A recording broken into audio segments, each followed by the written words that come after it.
गे बहिनी रक्षाबंधन चले ले घर कहिया आइबो?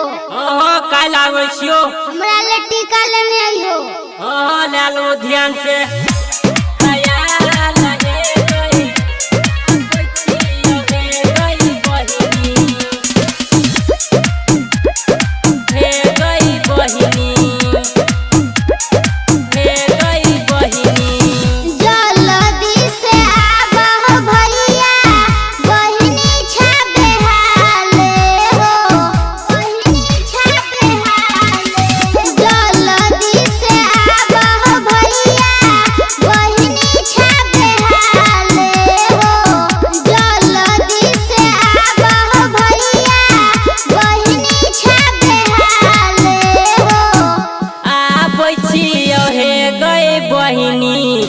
रखी है ख्याल हे गए आप छियो हे गए बहिनी रखी है ख्याल हे गए आप छियो हे गई बहिनी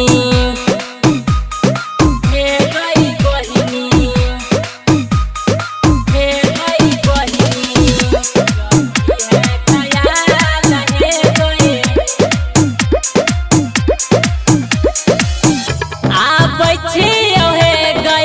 बहिनी धैले लियो गारी तू ही तछी गे बहिनी सबसे दुलारी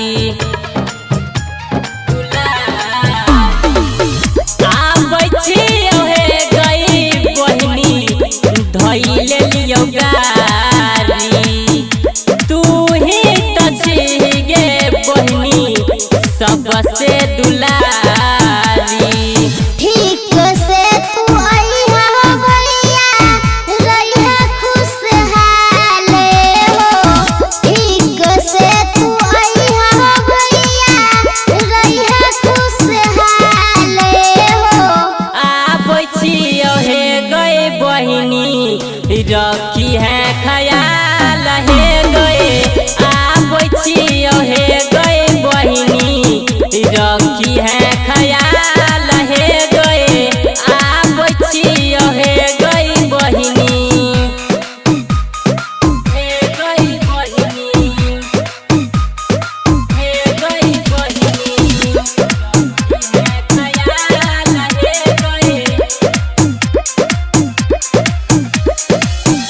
आइब गेल हे गई बहिनी राखी के त्योहार गे विजय भैया से जुड़ल रहत प्यार गे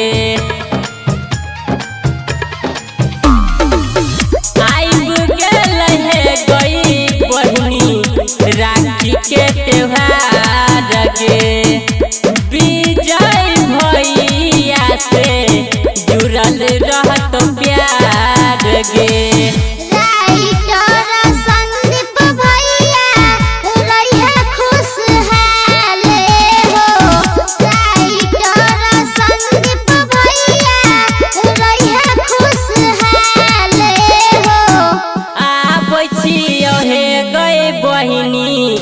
रखी है ख्याल हे गए आप छियो हे गए बहिनी रखी है ख्याल हे गए आप छियो हे गई बहिनी। वैष्णवी रिकॉर्डिंग स्टूडियो आखा कबारा।